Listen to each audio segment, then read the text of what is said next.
morning, folks. This is Talking About here on WSN, your content capital. Sure, Michael Small here flying solo. However, we might have a sighting of Keaton. Maybe.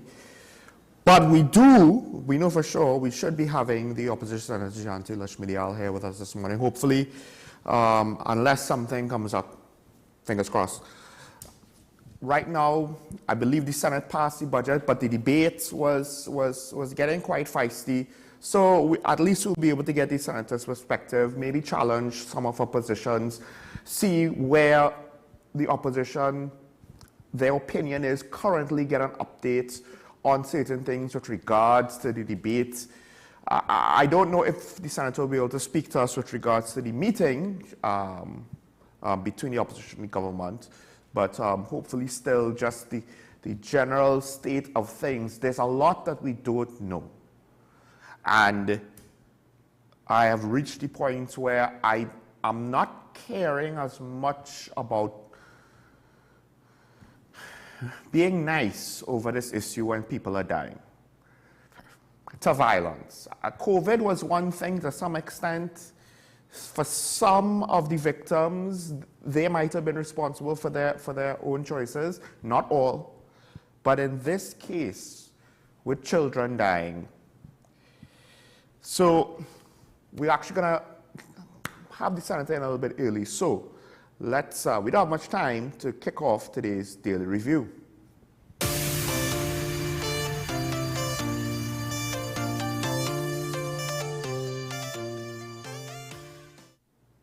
And the first topic I want to get into, I'm not too sure how much time I want to spend on it. We don't have much time in this first segment. It's a topic that I really wished did not come up in our national space. And that is with regards to one of the statements from the independent senator, Hazel Thompson Ahi, with regards to the treatment of poor black boys in this country and pointed to the difference with respect to tackling white-collar crime. And I kind of get why she wants to say it, right? But I do feel that wanting to say that our young men of a specific race are being treated with racism by the system is very, I don't want to say strange. It's typical, it's obvious for the times. But usually in other countries where these claims are made, there is a significant racial difference between those who control the system on a practical level and those who are victims of the system. And usually I would mean the makeup of the police force, the makeup of police leadership, the makeup of the government, and the makeup of the wealthy citizens. Now you can make an argument, yes, the last one, there might be a difference. Of course, this is without statistics. This is an assumption. But at the very least, we know to a significant extent, right now in 2023, the first two or three are not. So the independent senator, she mentioned race and class. And if you want to make a case about class, that, I think, makes a bit more sense. I believe the statement was, I can't remember the school that she mentioned, but what she said was you wouldn't get that happening to students from St. Mary's College or Queen's Royal College. A boy wearing a Russell Latapy high school uniform was more likely to face arrest. Well, first of all, I don't know how many students get arrested. If the police would reveal that statistic so we could know what that means. But then now,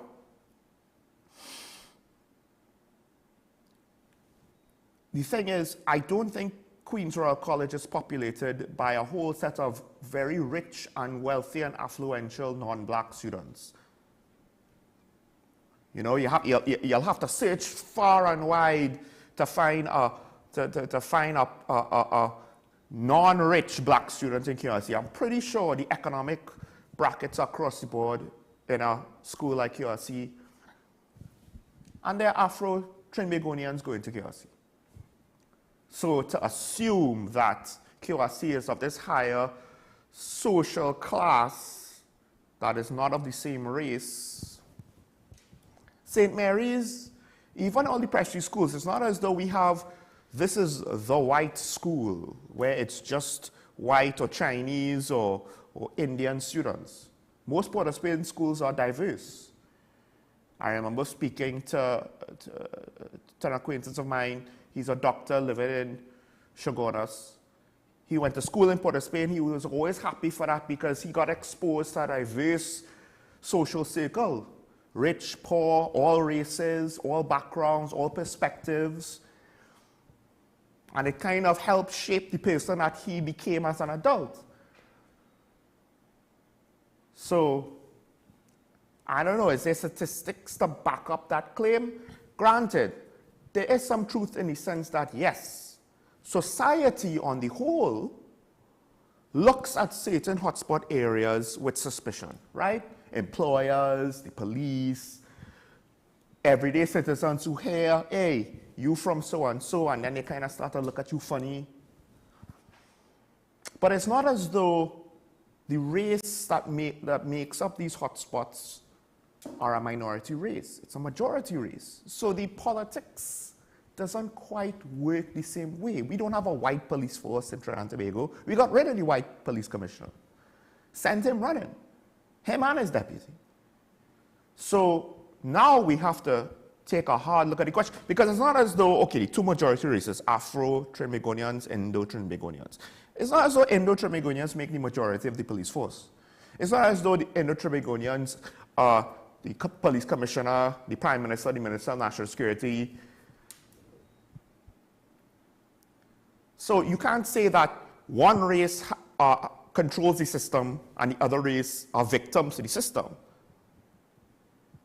Or one demographic, whatever, regional demographic, economic demographic, social demographic, however you want to slice it. We can't really say that. I mean, all politicians seem to be quite wealthy. We don't necessarily know how, but that's besides the point. I feel as though we like to import things from the States, from Europe, etc., etc. And all right, they have a more practical consideration to give to this sort of question. Because they do have a situation where in the States you have a 60% plus white Americans. In the prisons, it's disproportionate non-white Americans to some extent, right? Levels of crime in urban areas, inner cities, etc., etc. What's being reported by the FBI, it's disproportionate. The easy answer is racism, but what if it's not racism? And in TNT, we don't quite have as easy as an answer. And now we have to take a hard look at ourselves and say, is it racism? How could we figure out if it is or it isn't? And if it isn't, then what are we going to use as the reason?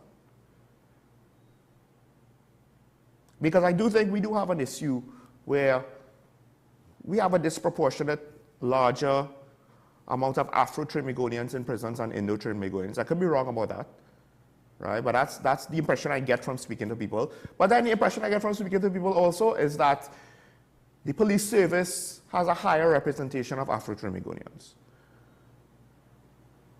who come from various communities, rich, poor, otherwise, right? So you're basically saying that the police service is discriminating against people of similar racial and ethnic and social economic backgrounds to themselves. Like at some point, you could have maybe one or two of those things, or half of those things, but to say you're going to have all of those things, I don't know if that makes sense.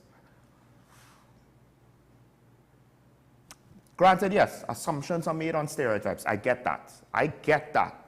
That could just be lazy policing as opposed to outright discrimination. Because to some extent, and I'm not too sure if she was trying to make the distinction or not, it kind of depends on the reporting. And even then, I don't know, listening to how she said it will truly give me a proper interpretation of her intent. What did she intend? What was the actual point? How much was she on race? How much was she on socio-economic status? And even then, with either one, how true is it? I don't know. There's more to the review, but I'm out of time as usual. Take too long on these things sometimes.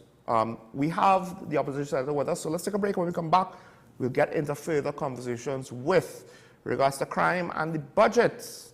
And maybe she'll have an answer to a question of mine, a fear of mine that I'm starting to grow as more and more people have spoken about the situation. Stay tuned to Talking Point. We'll be right back.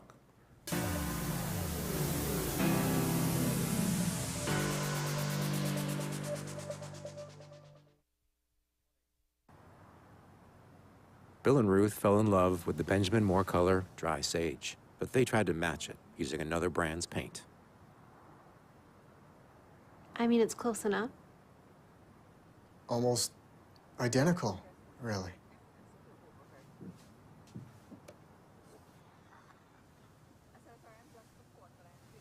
Yeah, there it is. Never trust another paint to be a Benjamin Moore color. Let the home store turn your house into a home you love. Get everything you need to give your home that special look and feel. We offer household items, lawn and garden, paint center, hardware, plumbing, lighting and electrical, toys and storage solutions. 5 convenient locations: 6th Avenue Barataria, The Falls at Westmore, Pennywise Plaza Shoguanas, C3 Center Branch and C3 San Fernando. Check out our Facebook page for more information and come visit us today. The Home Store. Turn your house into a home you love. Alan's Funeral Home, Tunapuna. Relax. We know the loss of a loved one can be challenging, but we've got your back for all your funeral needs, from documents to the service and or burial. Let Alan's Funeral Home take care of you and your loved ones. We are located on the Eastern Main Road in Tunapuna.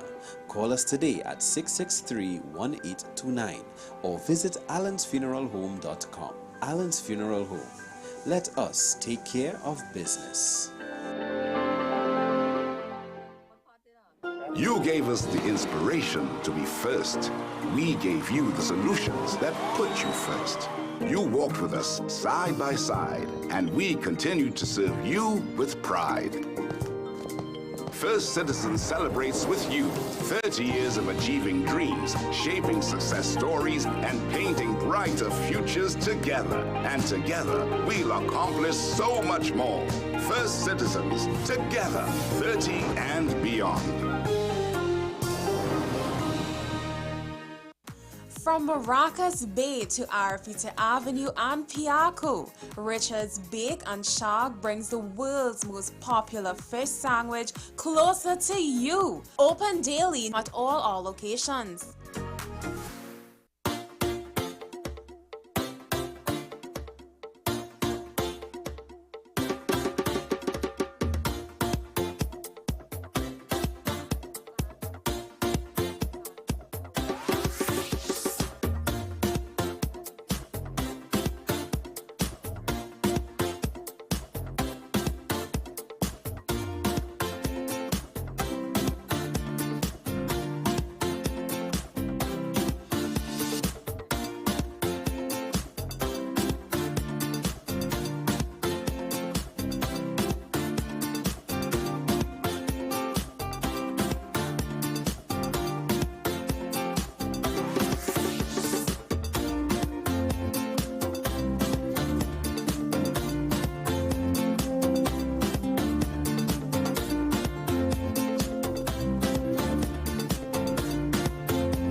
Welcome back, and I am happy to welcome Opposition Senator Janti Lakshmidiyal here with us for her first appearance since the budget presentation. The schedules, of course, you know, the senator is not just a senator. She does have a day job, I guess you could say, that keeps her busy at times. And Senator, you made your contribution in the Senate this week, but before we get into some of those details, I just would like to ask if you could kind of give us your overview, because I haven't had a chance to ask you yet, with regards to the budgets, not just on crime, but, you know, but to some extent also the allocation towards crime. What do you make of it? Hi, good morning. Well, thanks for having me again, and it's good to see you, and good morning to all of your viewers once more. The allocation towards crime, you know, continues to be a substantial part of the budget. And the fact is that the budget debate really ought not to just be, this is how much we're giving to this is how much we're giving to that, this is how we've divided up the pie. It really ought to be an articulation of government's policy and plans moving forward, as well as an account to the population of how money has been spent in the last fiscal year, you know, to treat with problems. So apart from crime, I think there are many other problems facing the country: flooding, you know, landslips, bad roads, all of that. And, you know, we hear people saying we've spent this much on fixing landslips, we spent that much on this, we're going to have a national drainage plan, we're going to, well, you know, we don't see this. I think up to yesterday, I saw on the highway, you know, one lane being covered in water southbound. You know, and we're not hearing real plans and policies being articulated. With respect to crime, the two things announced that stood out in the budget presentation by the minister, and I went to Parliament to listen to the budget presentation, and I heard 1,000 more police officers and an investment in vehicles and other equipment. And, you know, well, say, for example, what other equipment are you going to invest in? Are we going to invest in the type of equipment that would allow the TTPS to do, you know, on-the-spot checks, which, you know, of persons when you're stopped in a traffic stop, or when you're doing surveillance and that kind of thing? Are you going to invest in the better technology for fingerprint detection? And I say that because in the Joint Select Committee, when we interviewed the DPP, he made mention that he said when he joined the office 20-something years ago, he saw a significantly increased number of matters where you had fingerprint evidence linking an accused person to a crime. He says, and now you don't get that at all. So it's either the criminals have advanced their way of, you know, doing something that they don't leave behind fingerprints. I guess most people have access to gloves now. But what else are we going to do to raise our detection rate? So are you going to invest in technology? Are you investing in you know, better forensics and so on? Or are you just going to buy a set of vehicles to end up in a scrapyard, which I made mention of, scrapyards all over the country with police vehicles waiting to be fixed? Are you going to invest in, you know, internal maintenance of police vehicles so that you have working vehicles at stations? Articulate your policy. Don't just say we're giving money here, money there, money for you, money for you, money for you. No, that does not amount to a proper account to the population of what you plan to do. The problem with recruits, well, for one, that takes a lot of time. So, you know, I'm not certain what the time frame is, unless there are SRP officers who go through a minimal period of training. And I think one of the independent senators made the point, I don't think that's what we need right now. We don't need people who go through a 6 weeks, you know, boot camp and put them in and give them power, right? Because that's police officers. I think people forget they have a lot of power. And if they aren't properly trained and aren't, you know, equipped to use that power responsibly, you could have more problems arising. So we want properly trained officers, but we also need persons with experience in the police service being trained in, again, better techniques and so on. So putting 1,000 more boots on the ground, if they aren't properly trained and they aren't equipped to do things that we need them to do, well, we need 21st century modern policing. And so it's not just about increasing numbers and increasing the presence. I'm happy to see more police officers on the street, more police vehicles and all of that. But we also want to hear more about, you know, policies and how we're moving forward. Talk about what we're going to do about school violence. Talk about what we're going to do to help the business districts have an increased level of security during Christmas time, so shoppers feel better. Speak about the trend now where persons are leaving banks and basically being targeted. Are you going to put police officers? You know, if I were the commissioner of police, I would tell you right now, one of the things that I would do is that I would set up sting operations within the banks to find out if there's a problem. Persons in the banks leaking information about people withdrawing money and tipping off. Senator, the AG apparently now presented a bill or intends to present. I can't remember exactly what the procedure was for sting operations. So it seems as though in the past, at least certain sting operations could not actually be done. And I don't know because a lot of people were calling and say they should do a sting. Like that is not an uncommon sentiment by the population.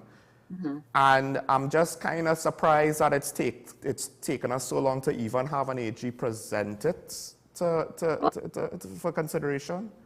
Yeah, I mean, the common law, there's a lot of common law learning about how you acquire evidence by way of a sting operation and the admissibility evidence and so on. So perhaps, I don't know, he didn't give all the details, but perhaps that's what he's trying to formalized by way of legislation. That's interesting, and I'm happy somebody is taking account of it, but I don't think you need to wait until you bring a bill into Parliament to recognize that we have a problem with people leaving banks. Yeah. And I see the banks offering a $20,000 Crime Stoppers reward for tips and so on, but I don't think that that's enough because we seem to have a problem with, there was a lot of speculation back in the 2001, 2005, that period when kidnappings were on the rise. Yes.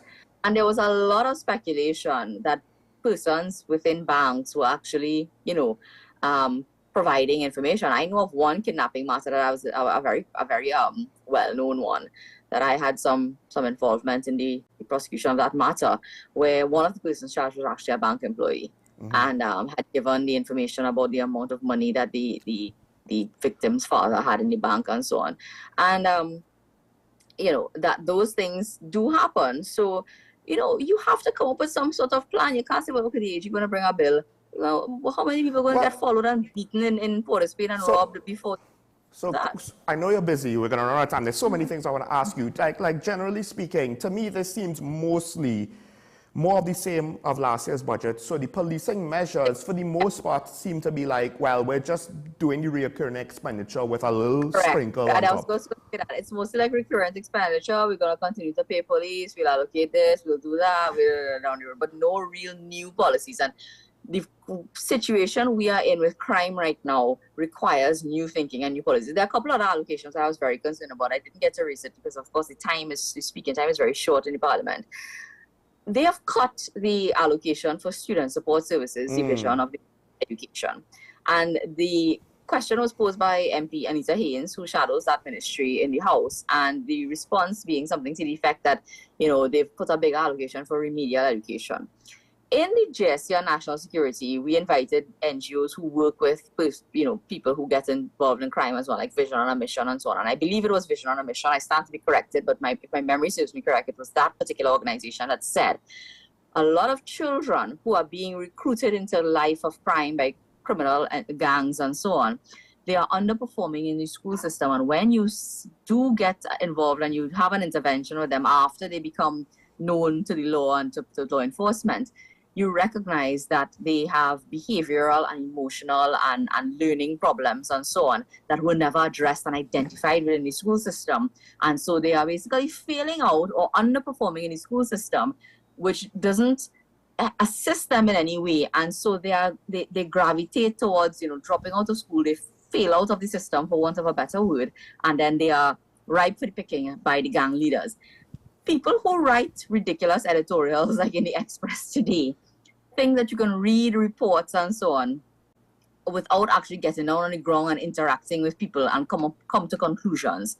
And I commend organizations like Vision on a Mission because they don't speak simply from reading 2 or 3 published reports, but because of the work that they do interacting with people. I can tell you that a significant amount of children right now require assistance not because they are incapable of learning, but they need a different method to learning. And that is where Student Support Services Division comes in. So, but we are putting the money into remedial education. So you know what we're going to do? We're going to wait until they score below 30% in SEA and then put them in some remedial education class where they are stigmatized. They are stigmatized as failures. You fail SEA, so you're going to remedial education. But from preschool, you are not identifying and coming up with the interventions needed to assist these children. When I looked at one of the budget books, I think they came up with 24, they did 24 interventions this year and came up with 24 learning plans for children during the course of this past year. 24. When you look at what is taking place in our schools, look at the fights that you see, the school fights and so on. Don't you recognize that there is a problem with children regulating their emotions, being able to learn the environment in which they function and the environment from which they come from, their home environment?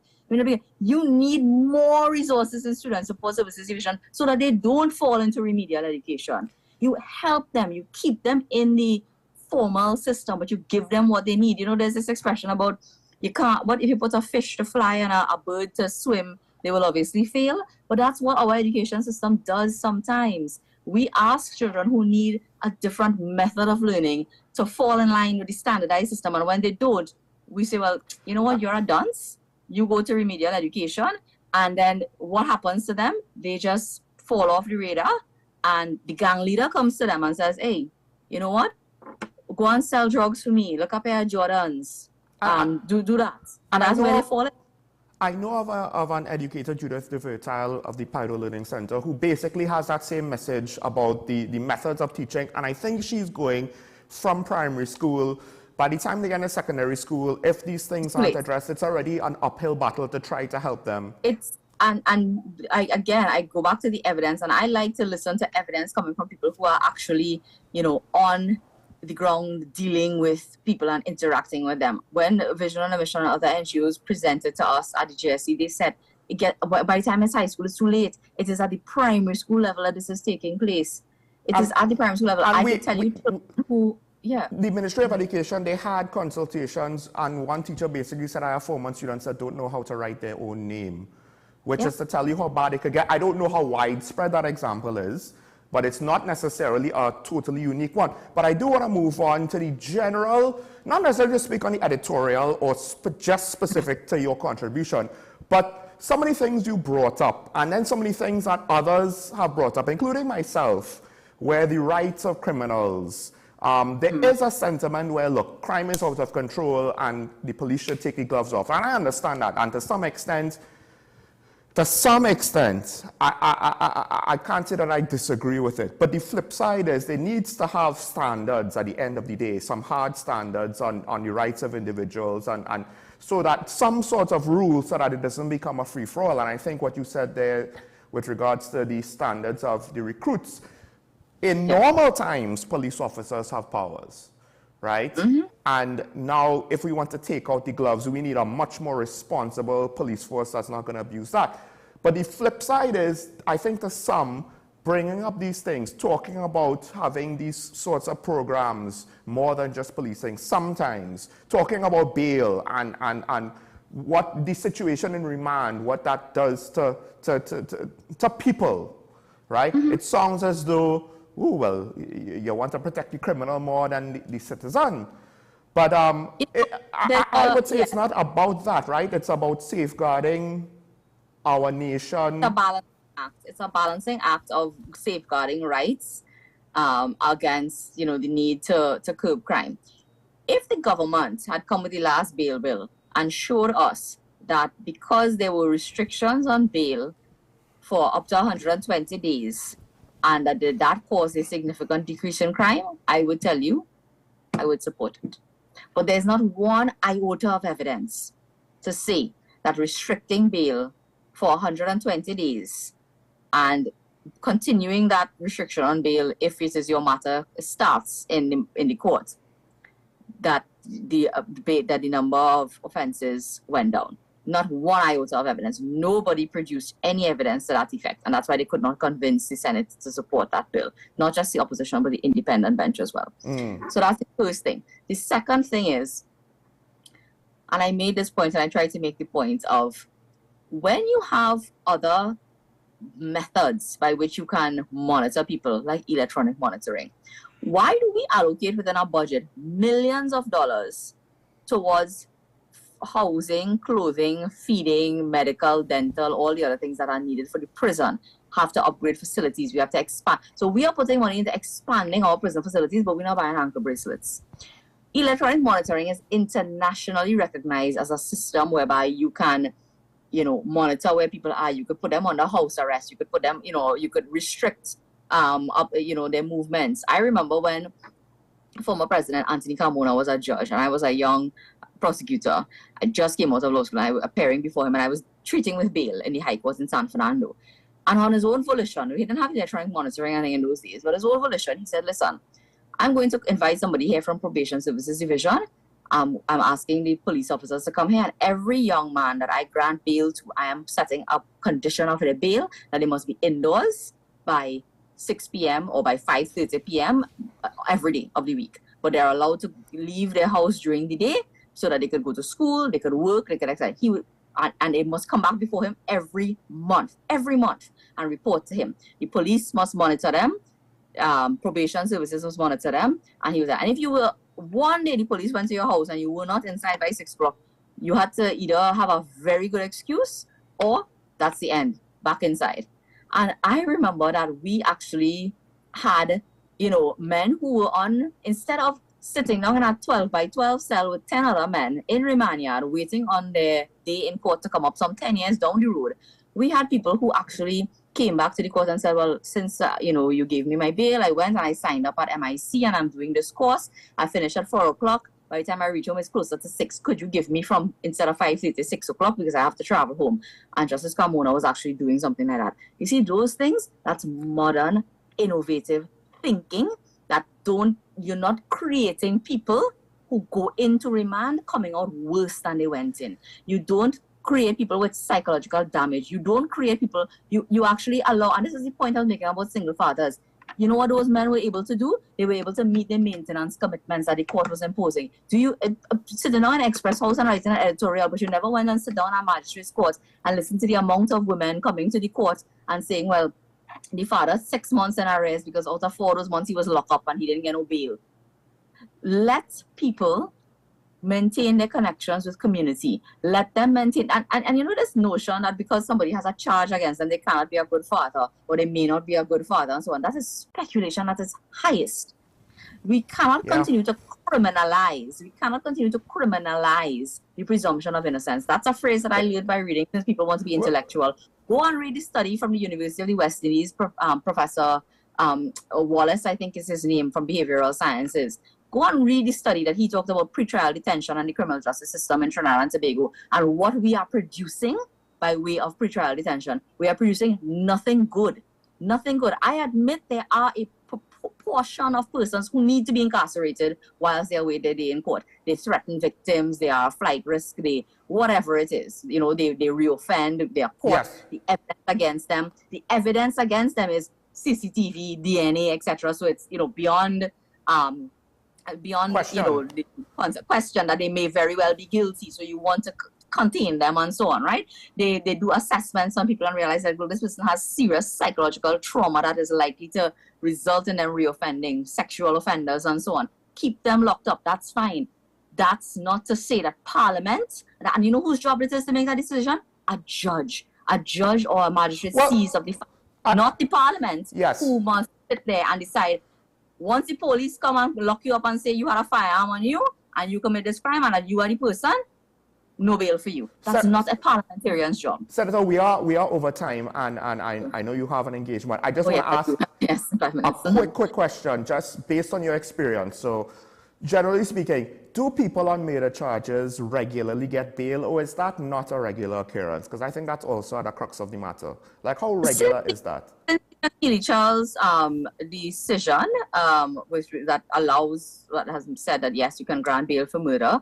I haven't seen, from my experience, a wide range of persons being granted bail. There are four police officers who are on trial right now for murders in Moruga. I know that they made an application and they were denied. I know that, there are a number of persons who've had their applications denied. They've gone to the Court of Appeal and so on and made applications. I have confidence that our judicial officers are quite capable and well trained, that they can make proper assessments on a case-by-case basis. And if they grant bail, that it's something that they will continue to monitor and determine whether or not it's suitable. What I would like to see, however, is more availability and use of the electronic monitoring system to, manage anybody who's on bail, not just for murder, for any sort of thing, even for domestic violence. I think that it's a requirement that really would modernize the way that I've seen too many women harassed at their workplace and so on, picking up the children from school. I remember right here in San Fernando, not 5 minutes from where I live, a woman being murdered at her workplace. No, we need to put a stop to that, and the way to do it is that if you have a protection order, get the person to wear an ankle bracelet. Senator, I need to cut you there because you have an engagement that you cannot miss. Yes. So thank you for that. There's more to talk about, but we'll continue this next week. Thank you, Senator. Thanks again. Good luck with your engagement, folks. Thank you. That's Opposition Senator John Taylor Schmidl. This is a complex issue, but we end this part of the conversation. I want to return. There's more things that I want to get into that happened overnight. So let's take a break. When we come back, more on Talking Point.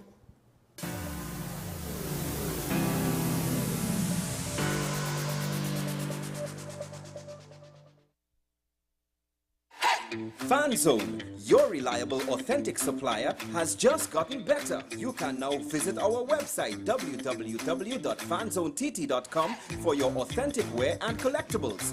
The only place where you can use both your Visa debit and credit cards. Visit our website fanzonett.com to make your purchase today. Alan's Funeral Home, Tunapuna. Relax. We know the loss of a loved one can be challenging, but we've got your back for all your funeral needs, from documents to the service and or burial. Let Alan's Funeral Home take care of you and your loved ones. We are located on the Eastern Main Road in Tunapuna.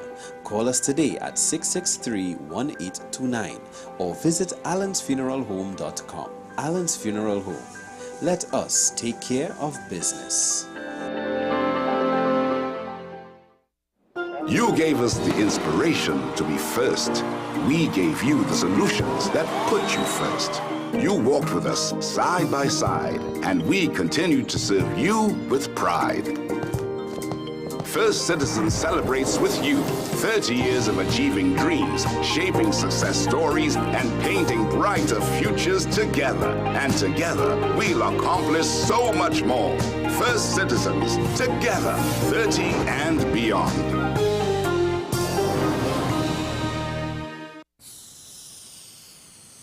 If these walls could talk, they'd cry uncle. They didn't plan to become offices or yoga studios. But they've stood by us, even when we got a little stir-crazy. For that, they deserve some thanks. They deserve Benjamin Moore. Let the home store turn your house into a home you love. Get everything you need to give your home that special look and feel. We offer household items, lawn and garden, paint center, hardware, plumbing, lighting and electrical, toys and storage solutions. 5 convenient locations: 6th Avenue Barataria, The Falls at Westmore, Pennywise Plaza Shoguanas, C3 Center Branch and C3 San Fernando. Check out our Facebook page for more information and come visit us today. The Home Store. Turn your house into a home you love. From Maracas Bay to Arafita Avenue and Piaco, Richard's Bake and Shark brings the world's most popular fish sandwich closer to you. Open daily at all our locations.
Welcome back to Talking About, ladies and gentlemen. I just heard Opposition Senator Janty Lutch-Medial. She was speaking about, well, just her take on the budget and the crime fighting allocation in general, and then also her contributions with regards to the subject of things like bail and also the things about rights of the accused. It's not rights of the criminal, although that also is something that society needs to not necessarily disregard, but rights of the accused.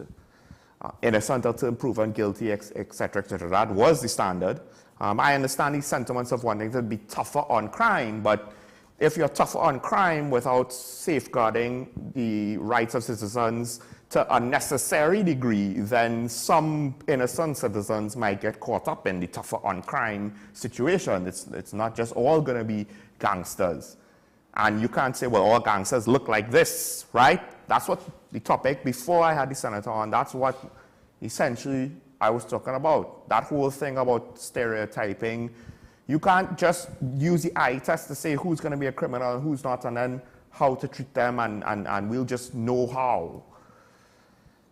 The thing is, I said at the top of the show, we tend to import things. So before I get into the other topics, I just want to take a moment to say this. We like to import a lot of our political, ideological talks, right? The problem is those things are designed for a country with a different demographic makeup than ours, right? Yes, we have some similar problems, but the details are different and varied. So with regards to discrimination in law enforcement, we have to ask different questions. We can't be lazy and ask the questions that they ask, right? And look, it reached the point of defunding the police, and that has come back to bite lawmakers in the you-know-where, because they took it too far. They took the ideological sentiments too far. They didn't actually, try to analyze the problem in its entirety to figure out practical solutions. We need to do the same. It also went so far in the States with regards to looking at crime being a racial issue. Not only did they decriminalize, or they're not prosecuting district attorneys in certain jurisdictions, petty theft, which is theft under $950 US.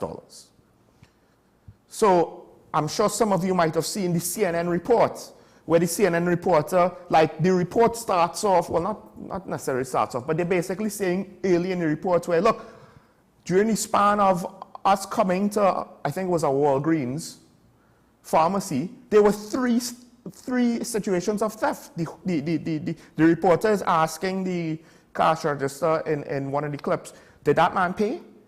She was so beside herself that it literally happened. She couldn't even get inside the pharmacy proper. She now walked in as a man was walking out with, ill-begotten goods in his jacket.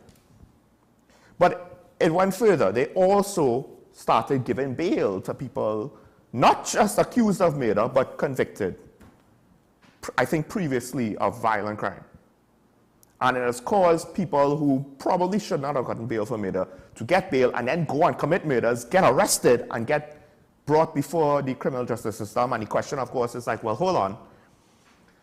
We're not talking about some sort of strange death where an office worker was involved in some strange set of circumstances that is not. We're talking about a violent person who has a violent criminal record. One could have made the case, why is this sort of person just given bail? So their criminal justice system has gotten politicized. I don't know to some extent if the fears of that headline, or could it just be the desire of wanting to do something? And the opposition had, I believe, a similar legislation that had a sunset clause, and they want to bring it back. The irony is, if you want to be, strategic in your politics, what you do is then you say, you take it a step further. Them not wanting to support it just shows how bad of an idea it was when they did it, so let's just put it to bed. Or let's try to modify it to say this is our version of it and this is why it's better. at the end of the day, the detection rate is abysmal, so like I said before, the bail bill doesn't matter. But I understand, we import a lot of our things, and that is one of them. That might soon become an even bigger problem. It just all depends on how much it's going to be reported by the national American media, because we don't necessarily look at local American news all that often, and that's where a lot of the true reporting on these issues come from, because at the end of the day, it's their communities they're reporting about. They have an incentive to disregard national politics and just get down to the truth for the sake of their own people. Meanwhile, speaking about discrimination, now we'll go into the next topic. This one might be very unpopular, but it's a stance that I'm willing to take. Because a while back, there was a court matter about the buggery law, and it turned into a gay issue.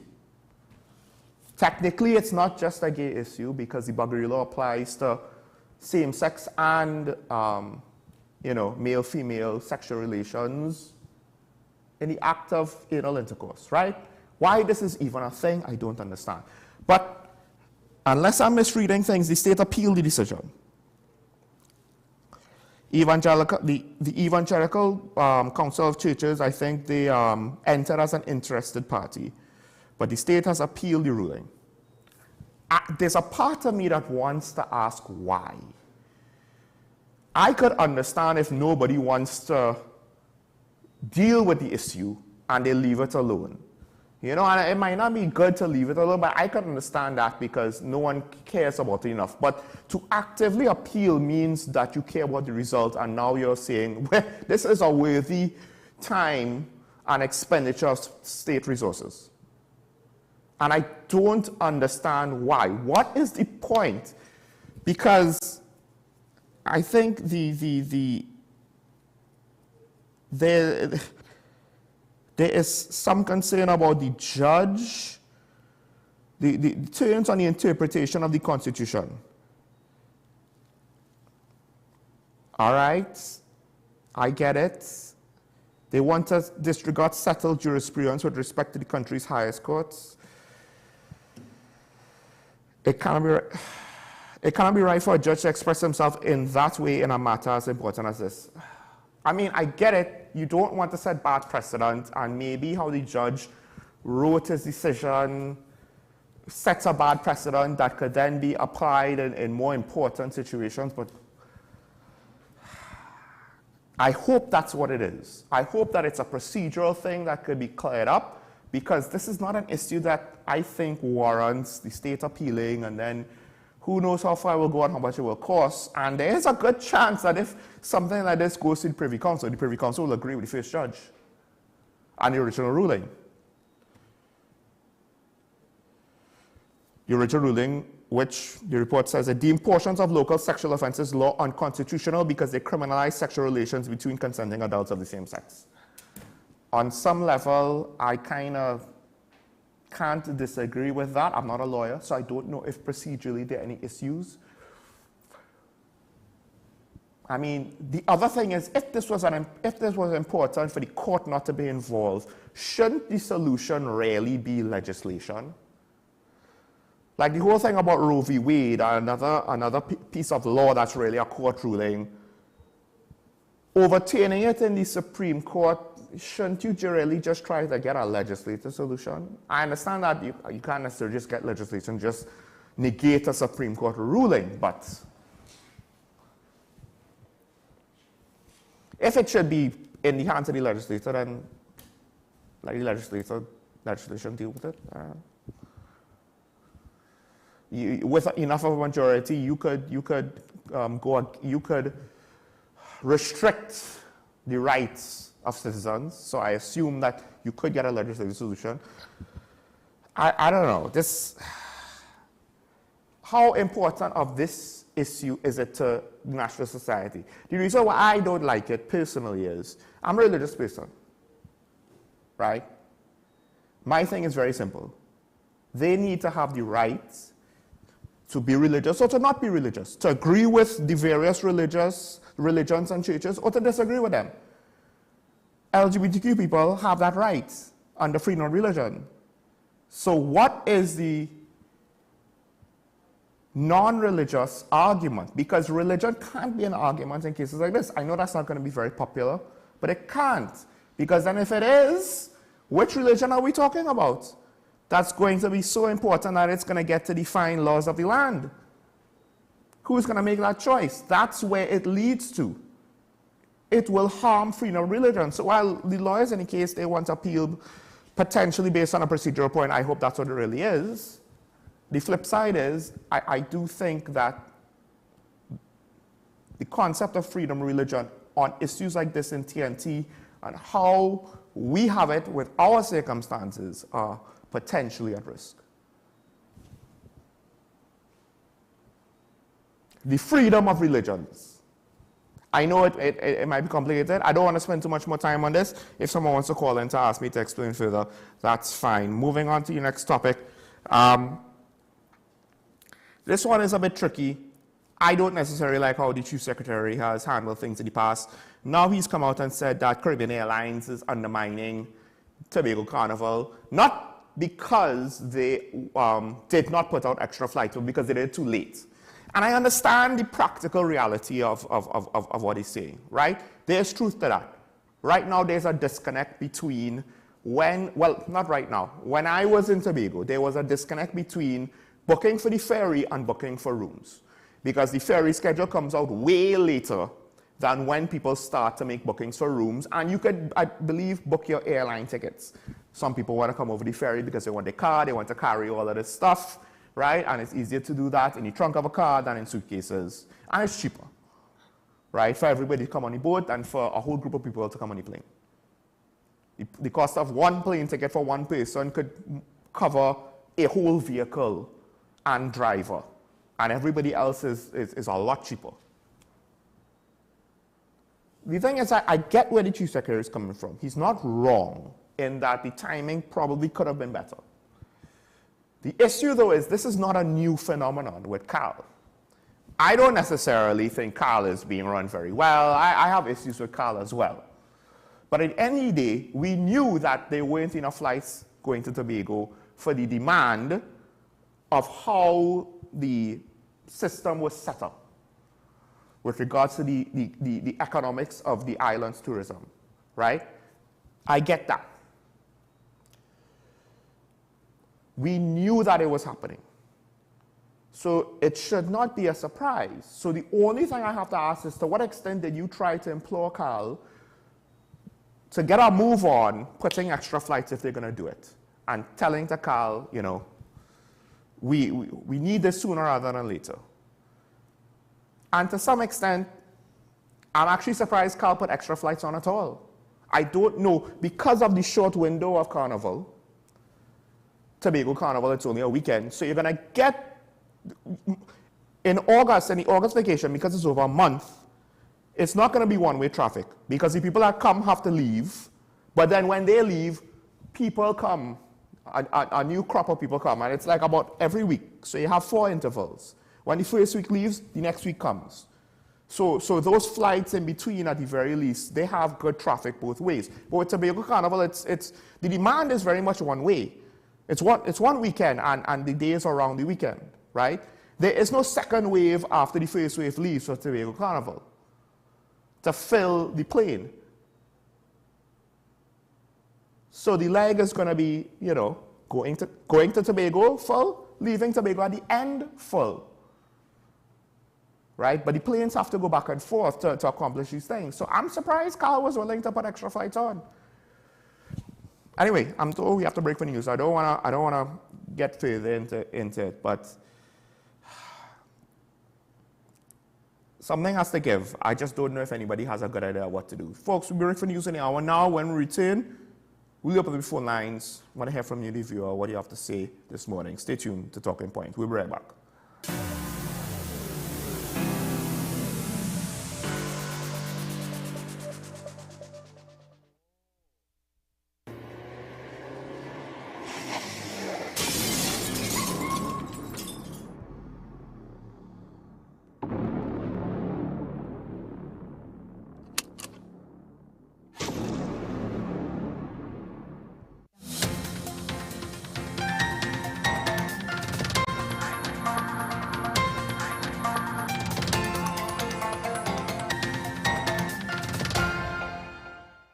Here is WESN News on the Hour.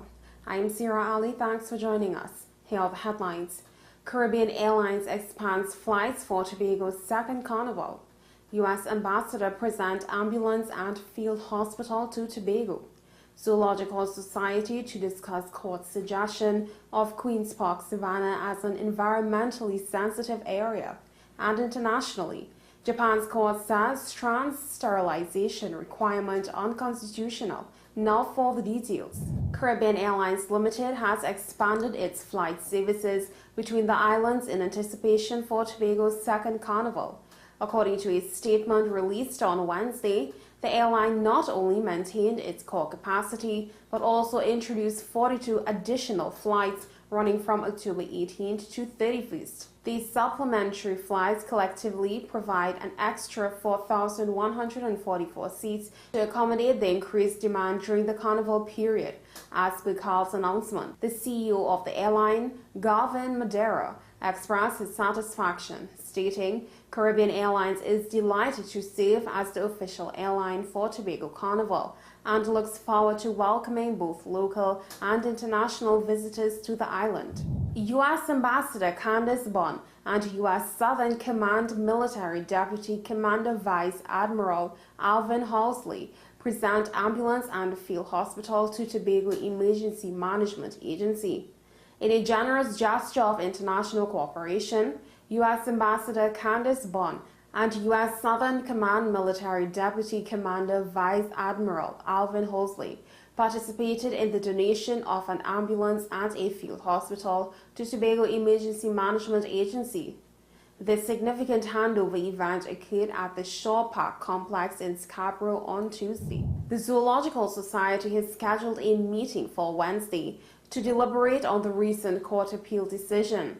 In this ruling, the judges have made recommendations proposing the designation of the Queen's Park Savannah as an environmentally sensitive area. This decision comes after the court supported an appeal lodged by the Environmental Management Authority against a judicial review ruling issued by Justice Margaret Mohammed.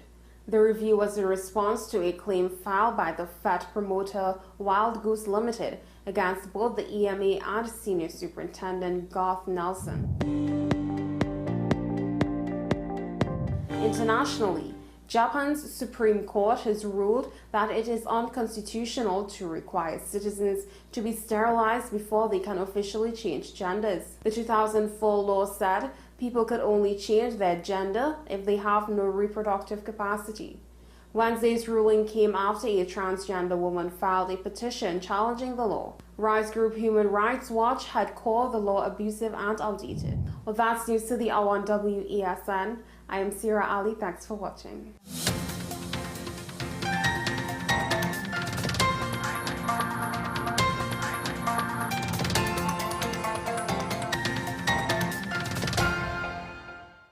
Since they were on sale, Laura bought these umbrella shoes without thinking. Literally, without thinking. Hungry for deals? You'd better come and satisfy it at KFC before doing something crazy. Wow Bucket, 7 pieces of chicken and 4 regular sides for $115. A finger-licking good deal. Take some time for yourself or spend some time with the family at Sandy Point Village Hotel.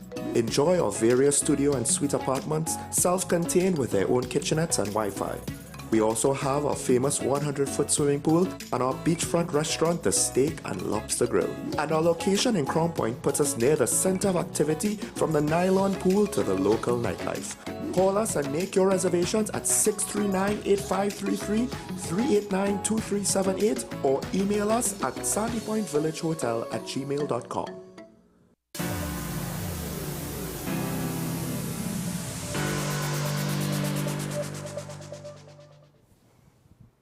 Welcome back to Talking About, ladies and gentlemen. So now we open the phone lines. Want to hear from you, the viewer. What do you think? I think one of the TV stations last night, they had a controversial topic. There's a lot of things with regards to crime fighting that ironically might be somewhat indirect to the issue. That is, of course, trust in the police, rights of the criminal. They're important things, but they actually don't necessarily speak to, well, how do we get the crime rate down? Some of them, they might still have an effect on it. don't get me wrong. But some of the core questions with regards to crime fighting is not necessarily being answered by them. So there's a lot to unpack. I don't know to what extent we as a people are really staying up to date on the conversation and participating. And that's slowly becoming a fear of mine that, yeah, there's some people who participate, but then it ends up a situation like we're preaching to the choir. So call in, let me know what you think about that. Meanwhile, I do realize when I was speaking on the last topic on the daily review, I actually kind of forgot to finish a point. Oh boy. So I made the point that there's a disconnect between the ferry bookings and room bookings. The point that I was supposed to then make is that it causes difficulty for people who want to travel to Tobago at peak periods, very busy periods, like the August vacation, like the Easter vacation, sometimes the Christmas vacation, because you might get a room and not a boat ticket, and then now you might, some will, some won't, and then now they complain to the hotels, but the hotels can't actually alleviate that problem because at the end of the day, the rooms are going to be booked. The hotels have no control over travel plans or considerations. Yes, you could cancel, and if you cancel with enough lead time, depending on who you book with, you could get your deposit for the room back. That's somewhat understandable, but at some point, travelers have to take a risk. So now with Tobago Carnival, to what extent could you expect last-minute travelers? Some people are worthless and they will travel last minute. They'll call, they'll see if they could get a room. Oh, I'm feeling to go. I wasn't thinking about going, but now I want to go. The week of, they call, they see if they can get a room. They see if they get this. Even if they don't have a costume, they'll just want to go and party and lime or whatever, take in the vibes.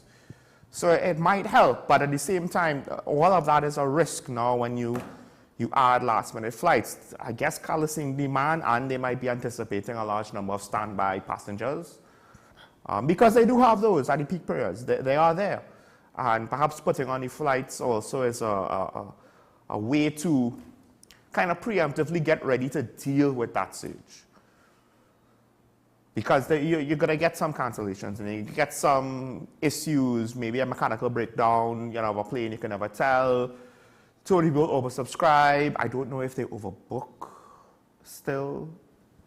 That was one of the things. I'm not too sure. I don't know officially if they ever used to do that. I know some hotels and some flights do internationally. I don't know to what extent Cal does, right? So all of this could be in advance of that. So it's a complex issue. I understand the two sentiments, but it's not a surprising situation. We have our first caller from Claxton Bay. Good morning, caller. Morning.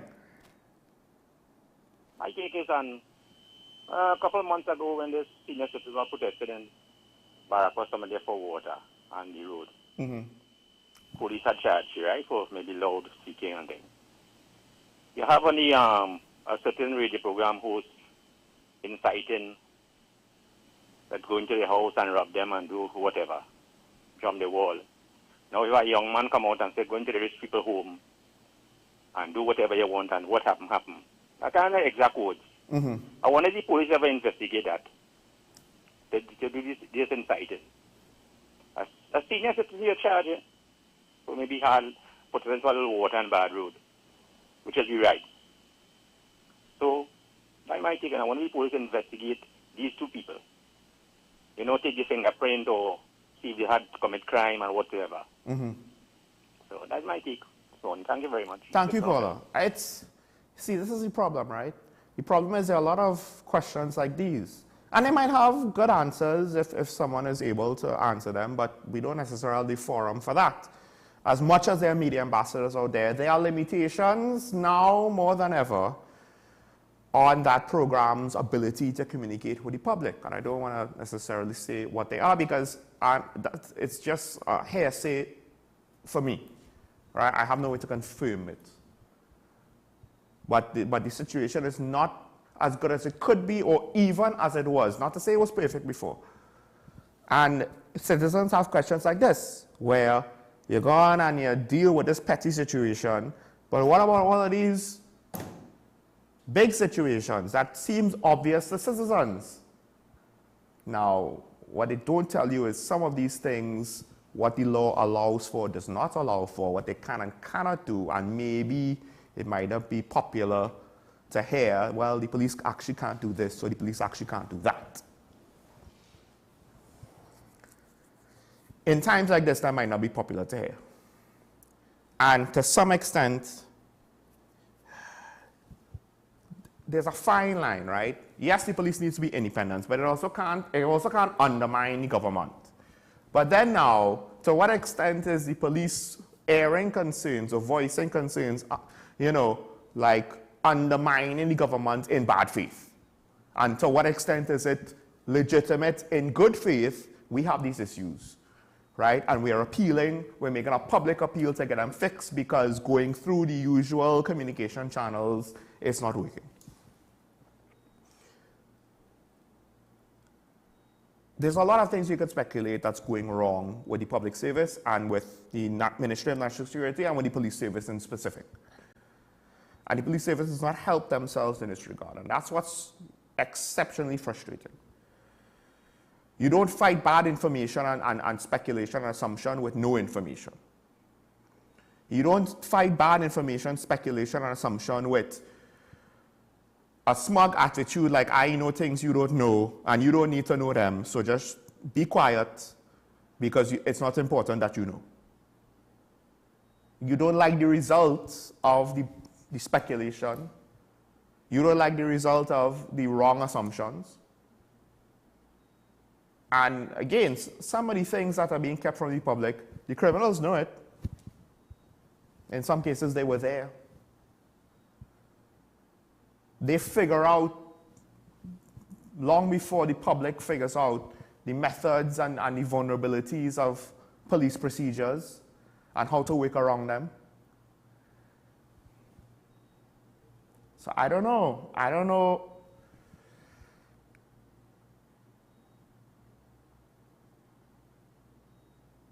Yes, you don't want to paint the police with a broad brush. And that whole situation about police corruption has also come out. And between that and the ways that I mentioned earlier, the Social Welfare Association, I think they had issues with that. They had issues with calling police corrupt and so on and so on. Listen, at the end of the day, there is that perception out there by a not insignificant amount of the population. And you can't just say, well, be reasonable now and go about your business. Not anymore. The level of frustration of citizens, I think it's beginning to be too much. And more people, at least in my immediate circle, are considering jumping ship.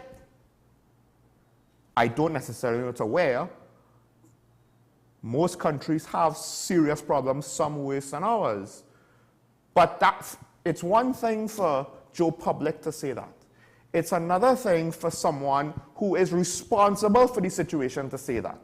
Because then that just sounds like an excuse. Well, why are you jumping ship for? We have it better than them. When the AG said in his presentation how, we're lucky it could have been worse, or something like that effect, when he was talking about the various laws he was looking at to introduce or was looking to introduce, implement by December. And he implied, well, look at Israel and Palestine, and we're lucky that it's not so bad. Like, I understand why he's saying it's a very human thing to say, I get it. But in the context of him being the Attorney General, one of the most important people speaking about national security concerns in a country, part of the government running the country, in that context, you're not an ordinary citizen anymore. And the fact of the matter is, your organization, your group, your body, your political party, your government, your administration are the ones in charge. So at the end of the day, we could blame history or as much as we want. There's some truth to that. We could blame the last administration or until the cows come home. There's also some truth to that. But the ones in power to actually do something about it are you. So it doesn't matter at some point where the fault lies, except where that's pertinent to getting to a solution. I understand you don't want to take blame for somebody else. That's fine. In politics, that's actually pretty important. But we've reached the point where it's not about blame. It's about figuring it out. So my big picture thoughts are, we need a different political environment for the opposition and government, majority government to come together to really look at the legislations and deficiencies and pass things that matter, some of which you probably need 3/5 majorities for to get anything done. And my other big picture solution thought is, listen, maybe the allocation to crime fighting was too small to be effective because a lot of it is going to be recurring expenditure, salaries and the like, maintenance for existing assets, etc., when we don't have enough assets. But the flip side to that is the implementation and the use of them are nowhere near acceptable.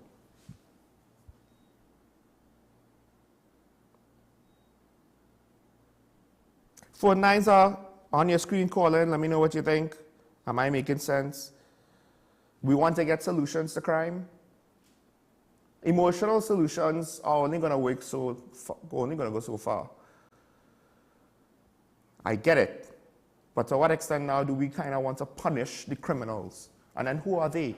How do we define them? How do we identify them? That's kind of what the courts are for. We have a system to punish criminals. It just doesn't work.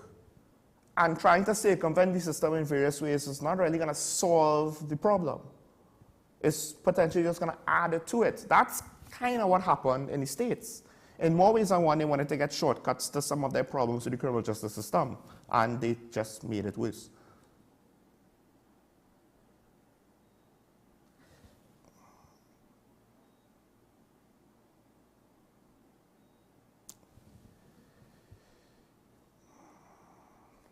At the end of the day, what do we want?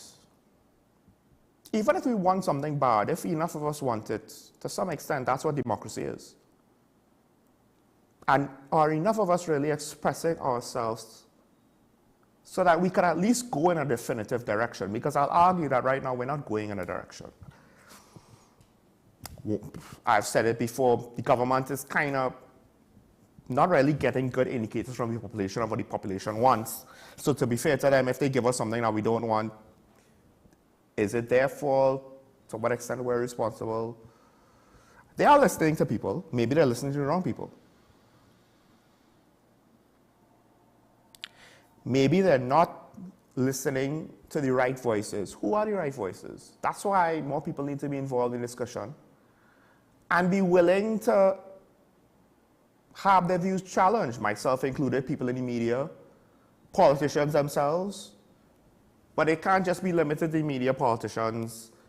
Well, appointed officials, they're afraid to speak. Just look at the Commissioner of Police. We have a caller from Shogunas. Good morning, caller. Good morning, Sean. Morning, morning. What do you think of the Chief Justice request for the authority to hire his own staff and make his own budget and things like this? Sorry, what was that? What staff?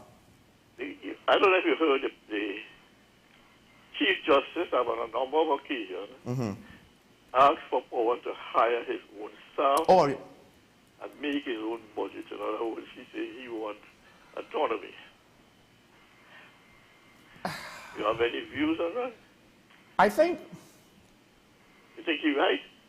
The problem is there's going to be... The system depends on people. So whoever has the authority, you could get deficiencies.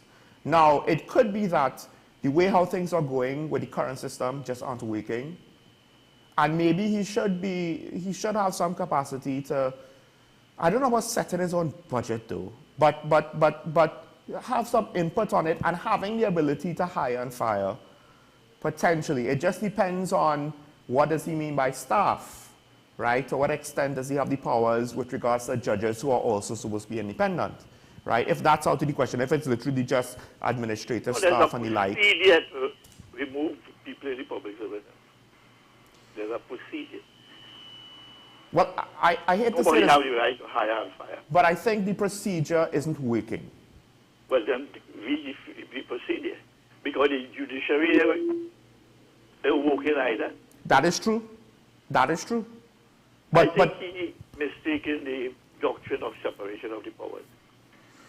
The judiciary have judicial, what I should say, full authority. Just as the executive have full executive authority and the parliament have full legislative authority. Because to hire your own staff, you need specialist staff. In the public service, you are the service commissioner. Are they going to duplicate all of this? I don't think you understand what the separation of powers means. Yeah, but the problem is, caller, the DPP has issues with budget and staff, and it's undermining their independence. But there's a procedure for dealing with that, and I tell you about it already. Is the annual administrative reports will highlight these things. Doesn't that come from the ministry? The DPP is not a minister. Everybody is. No. The DPP will contribute to the... But does he... But Professor, does he publish? For the Ministry of Legal Affairs. Does he like, is his contribution off limits? Could it be edited by the ministry? Or does he just give his contribution and they put it in their everybody reports? put in the, all the sections in the ministry put it in. If the permanent secretary have any problem, he will discuss it with them. But in the end, the permanent secretary will have the final say. Right, but I mean, this is a moot point. If the ministry doesn't want to put out an annual administrative report. No, that is required by law. I know it's required by law, but you yourself have complained that they haven't done it. Well, then address with it. Address what is wrong. Two wrongs don't make a right. That's a good point. That's a good point. But I would argue that there are other issues with the hiring and firing of public servants, and I get it. Changing the system might not improve it. It might just give us different problems. There's a procedure. I haven't heard anybody say what is the problem. The people say you can't fire a public servant. That isn't true. To fire a public servant, you have to put up a proper case. Well, right, and for whatever reason, and this could be not 100% accurate, but it seems as though there are too many people in the public service who, when it becomes too difficult to fire them, they have less incentive to be All you have to do is make the case why you need to fire them. The problem is, you see all these things about temporary staff, is to give the political directorate the authority to fire and hire. And yes. they deal to that in a way that if you do what them say, they fire you. Even if you're right. Yeah, as we see happening all over the kind of roads and buildings in Trinidad. But then, I understand that, and I agree with you. That is a very real concern. But the flip side is, we have issues about productivity levels within the public sector. There is a way to deal with that too. Every officer, suppose, at least when my division I was, had to put up a productivity report on a periodic basis. Right, and who enforces that? The lowest level that? was weekly, and the upper one was monthly. And these things will be submitted with a comment to the permanent secretary every 3 months. There's a procedure. Right, but what happens when, because it's public servants to all carry out that procedure, what happens when they don't? Because it doesn't... That is what the permanent secretary is there for. The thing is, I don't know exactly where the details... Oversight, he is to see you do it. Right, but it's just, Professor, I don't know where the problem actually stems from, but the results are not showing the system working. The oversight is the problem. Well, the oversight via the politicians that's why you or have the a permanent secretary? each ministry to see the law is carried out. I mean, I understand what you're saying, and you're correct. There's a very real fear that once you give too much power to the executive, they could hire and fire But you have power in the government today, You have power in institutions of government. When you put a man there, you have the authority to use those powers for the intended purpose. Okay?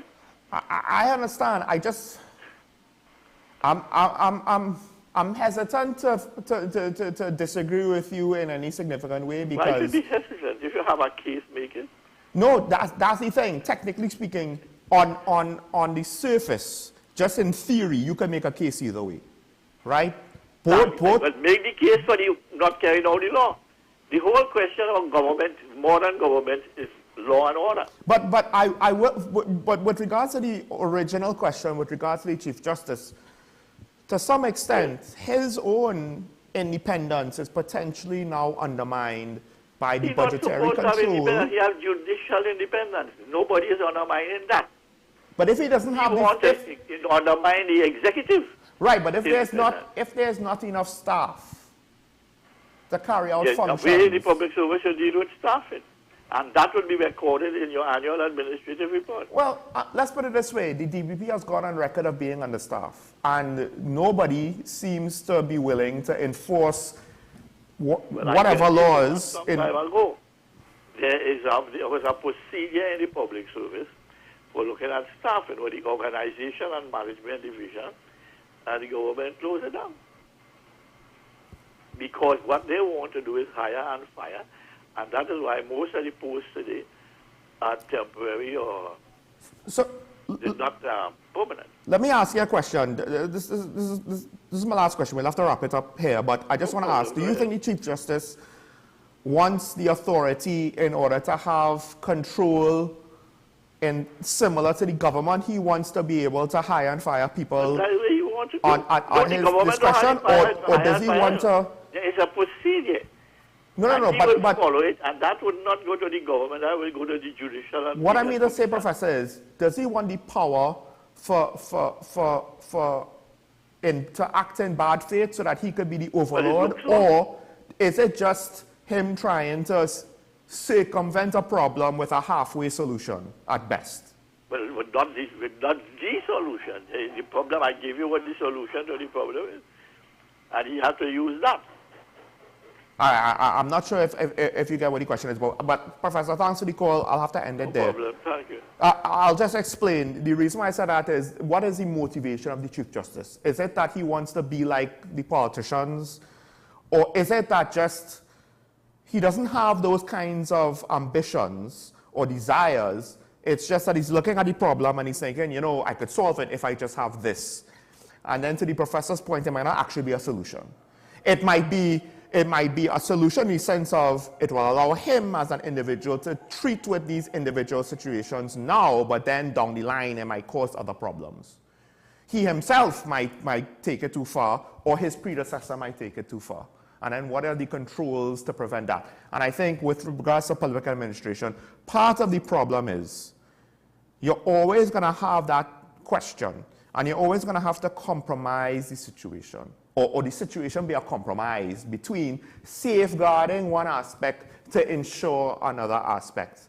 You know, to what degree do you prioritize either side? Do you prioritize the political government of the day not firing public service because of their servants because of their political affiliation, and the ability to have more efficient and timely HR practices to deal with people who are not working out any job? That's the push and pull. I don't think there's a silver bullet, to be honest. And to some extent, it's cultural. And there are many first world countries with poor public service culture or government worker culture because of just these questions are so difficult. You can't, I don't know if you could get a regulation to procedure your way out of it necessarily in a very easy manner. But folks, that's all the time we have. Thanks to the professor, thanks to the fisherman. As my coach always says, today could be a good day. You can make it if you try. And we do have to try for ourselves. That comes in many ways. But I'll leave it there. We will see you tomorrow morning. Bye-bye.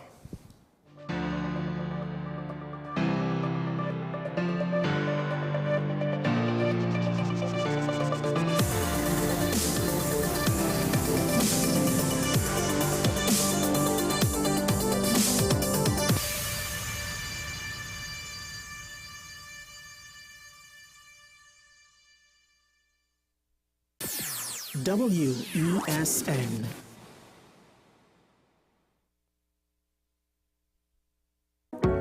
I am Rondell Donowa, and you are watching WESN, the content capital.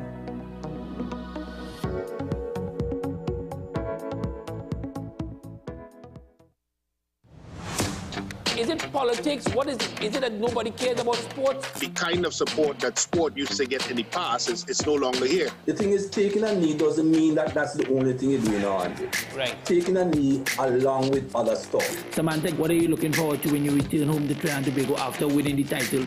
Thank you very much for speaking it into existence. Is there no pressure on Nicholas Paul? It makes me more motivated to work hard and to go out there and rep the white and black. Why are we sending a team to the Winter Olympics? There are a number of Trinbagonians who are in the diaspora and have grown up in winter sport. It's an opportunity that the Trinidad and Tobago Olympic Committee will not close the door on. I also believe in the players that we have. Once you can motivate the players, you can get the best out of them.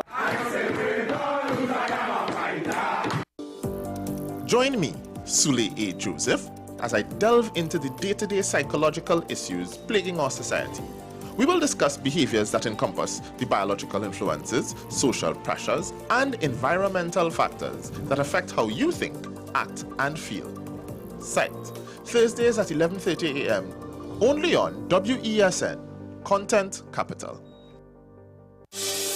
Join me, Dr. Nalini Kokram, on What's Up Doc, where we discuss all your burning questions concerning health.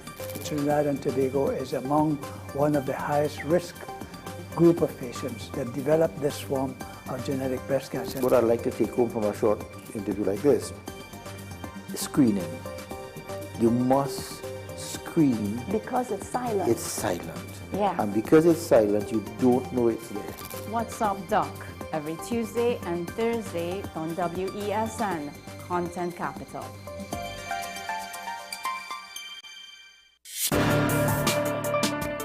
People really want to know, what about me? Where do I fit? Yes. What is in the ride for me in terms of a better Trinidad and Tobago? And I'm pleased to shed some light on that. The purpose of bail is to ensure your attendance at court. That's it. It is not punitive. It is not rehabilitative. We, the police officers, we are professional, and we are here for whenever the survivor is ready to come forward. We have the right to private and family life, the right to religious freedoms and beliefs and thoughts and expression. But these rights are not absolute. Certain rights can be limited. The law is to govern the whole. It's for all of us in public.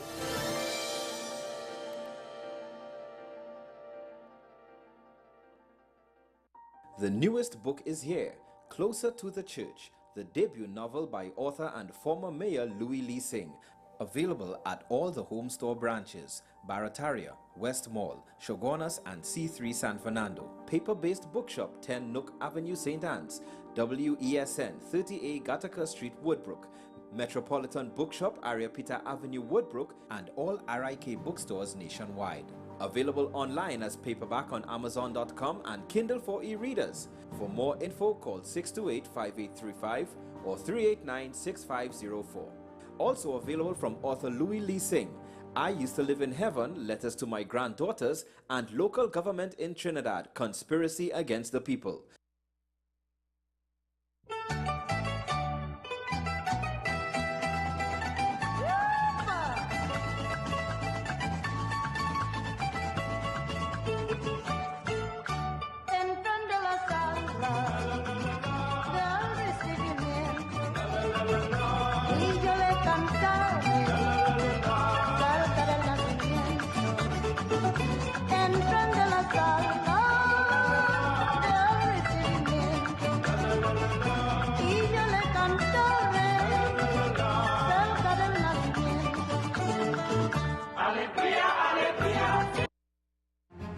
We are WESN, the premier platform for Caribbean content. WESN, covering West, East, South, and North. WESN, we entertainment, sports, and news. WESN, available on Greendot 7, Amplia 118, Airlink 17, Bmobile 107, Digicel 21, ICNTT 105, and Flow 110. Connect with us at WESNC